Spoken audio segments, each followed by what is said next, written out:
Carl. You are a professor at Grossmont City College. Grossmont Community College. Excuse me, Grossmont Community College. Can you please tell me about your group, your paranormal group? Okay, well, my group is Pacific Paranormal Investigations.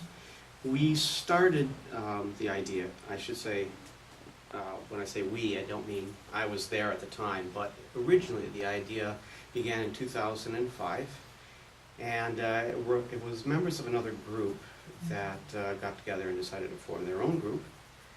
In 2006, the group actually got underway and started doing investigations, and then I joined Pacific Paranormal in April of 2006.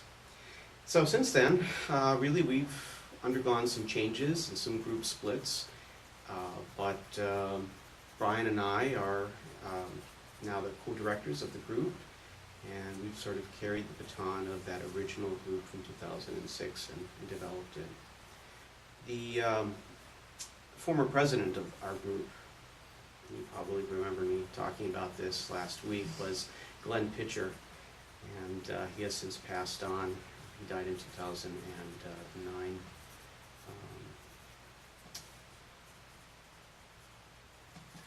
So, what got you interested in being paranormal? How long have you been doing this position? You are a Grossmont teacher. How did you get involved in this? Well, I guess I answered an ad, really. I answered an ad through a meetup in 2006 that was looking for members, and that was it, really. I mean, I was still teaching here. I've been teaching at Grossmont since 1990, but I've been doing my own paranormal investigating and electronic voice phenomenon analysis for many years prior to that. And I'd seen the program, Ghost Hunters, and I've always had a very skeptical look at paranormal phenomena. So I thought, I could do this, and I could probably do it in a more rational way than a lot of the television programs present the topic. So I got involved, and I offered my services, and brought what I thought might be good skill sets to the group. And that was it, really. It was just, I answered an ad. Oh, that's really interesting. So, can you tell me a little bit about some of the stories or the things that you've experienced, or one of your most exciting places that you've been to, and give me some more, details about that? Well, I get that question a lot from people, and there are not a lot of experiences in paranormal investigating. The real excitement of it comes through the evidence analysis later on, but while you're actually investigating, not a lot of exciting things really happen. It doesn't really matter how exciting the venue itself purports to be. It just doesn't really happen while you're there. So I can't really say that I've had any exciting paranormal experiences in the whole time that I've been investigating. I've had moments where I thought maybe something was going on, but nothing that ever rattled me or made me think that this is proof positive that something paranormal is happening. And it's just never occurred to me. I think maybe other people have had experiences. You can ask these two their own opinion about it, but personally, nothing. I have had nothing in the field that I thought was paranormal at the time. Now, there have been things going on while I was there that amount to changes in environmental factors, cold spots, changes in background radiation, changes in electromagnetic fields, and that's all interesting data, but I never presume that it's a paranormal event taking place in front of me. In fact, that whole approach to paranormal investigating is what our group is actually trying to get away from. We try to disprove that something is paranormal, and then whatever we're left with is what we look at more seriously as possible evidence of something unexplained or paranormal. I should really qualify this that when we use the term paranormal, we're not talking about something that is necessarily of a spiritual nature. It just means something that we're not able to explain through conventional or normal means of scientific analysis. But we do not jump to the conclusion that something is haunted because we found evidence that we can't explain. That's just something we try to get away from in honor of the scientific method and a more skeptically inquisitive approach. Let's see, what else?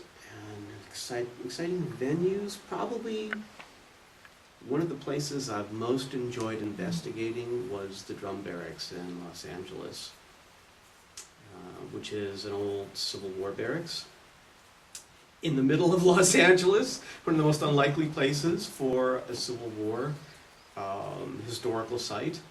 They used to keep camels there. It was an experiment in using camels for cavalry instead of horses. So the whole place just had kind of a cool vibe about it. That investigation we did in 2007, and it was our first ever daytime investigation. Usually we perform investigations at night, and there's debate as to whether there's any validity to needing to conduct an investigation at night as opposed to daytime, you know. But that one we did during the day because logistically we couldn't get into the place at night, and the people who curated the museum needed to have it during the daytime while they were there. So we went in with a lot of assumptions about how bad an investigation would be during the daytime, despite how cool the site was. And it turned out to be one of our most interesting cases ever. We got a lot of neat evidence out of it, very compelling evidence, Class A EVPs that were direct responses to our questions.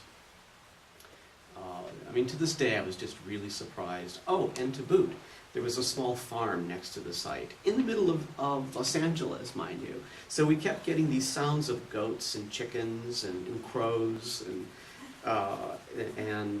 roosters and all these things just outside the window that we had to factor in our analysis of the audio. But despite that, we got, to this day, we still got some of the most interesting evidence sets of any investigation out of that particular case. It was really, really fun. Otherwise, mostly what we do are residential cases, and those are private, so unfortunately I can't really tell you much about those particular cases. So how does somebody get started in getting their own residence investigated? Well, there are a lot of ways that average people can enlist the services of a paranormal investigation group. Some groups just advertise regularly in local newspapers and magazines. We belong to the TAPS family of groups, so a percentage of our investigation requests come through the Atlantic Paranormal Society's family of groups, and they farm out the requests to local groups in the area of those requests. So a percentage of our cases come through the TAPS family, and otherwise we have a what do you call it? A request form on our website. And people can submit a request through that, and we review it and determine from that whether or not we think we should go in and investigate further, whether we can answer their questions simply through emails or telephone discussion, whether we might need to set up a mini investigation as opposed to a full investigation. So those would be the primary ways that people would get a hold of us. That's good.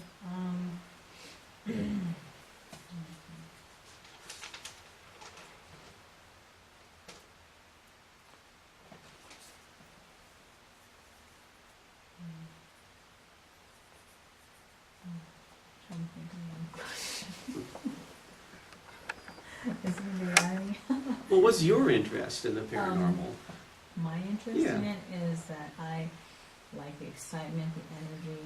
I think I would really want to know where to go to experience such great, phenomenal, what do they call that, poltergeist? Where you would go for poltergeist activity? Yes, where would you go if somebody wanted to do, or somebody wanted to experience such things like myself and get their little thrill on or excitement? Nowhere. No. I don't know. I'm not sure that such things really exist, but if they do, usually those cases don't really come into the public sector, you know.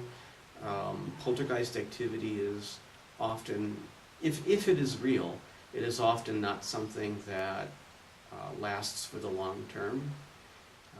It's usually a period of poltergeist activity that comes and then leaves with changes in some family member's life or psychology or something, their living situation.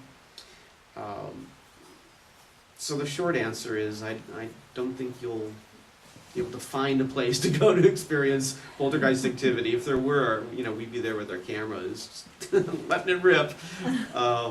We have gone into cases where clients have made claims of poltergeist activity or poltergeist-like activity in their homes, and we have never once found any evidence to support it.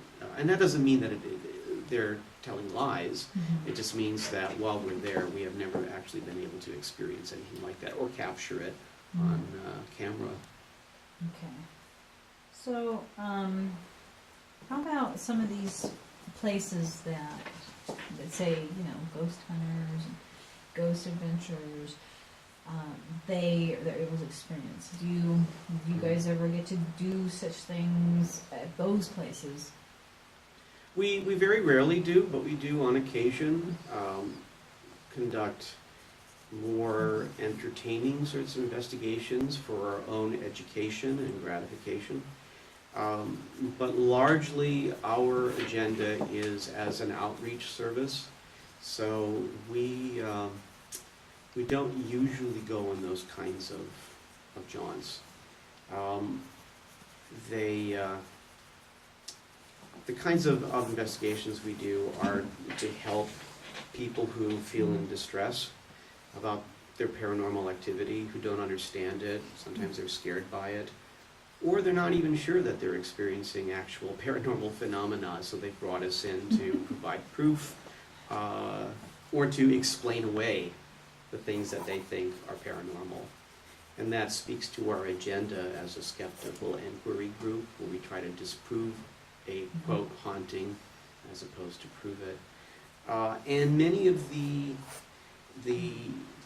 paratainment sites, the locations that invite groups to come in and do paranormal investigations, are not into that for obvious reasons. You know, their reputation is staked on people believing in paranormal activity and the haunting of these locations.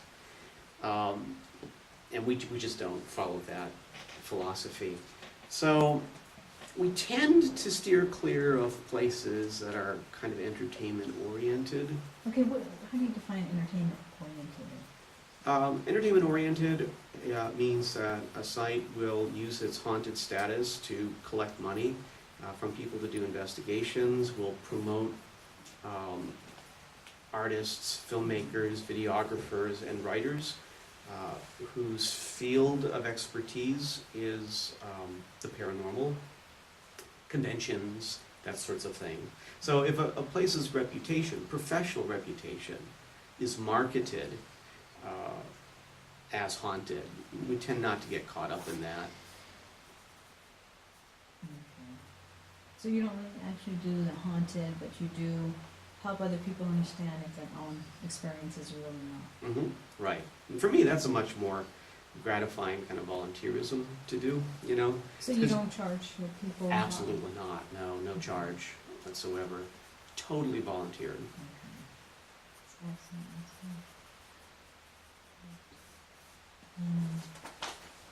Let's see. So what am I doing? I'm not sure what I'm doing now. Do you want to ask these guys some questions? Because they've got a completely different set of skill sets than I do. Okay. So, with your position, you just organize, you are the president now, right? Yeah, you know, the president is, it's a a titular position. I mean, really, Brian and I are co-directors of the group.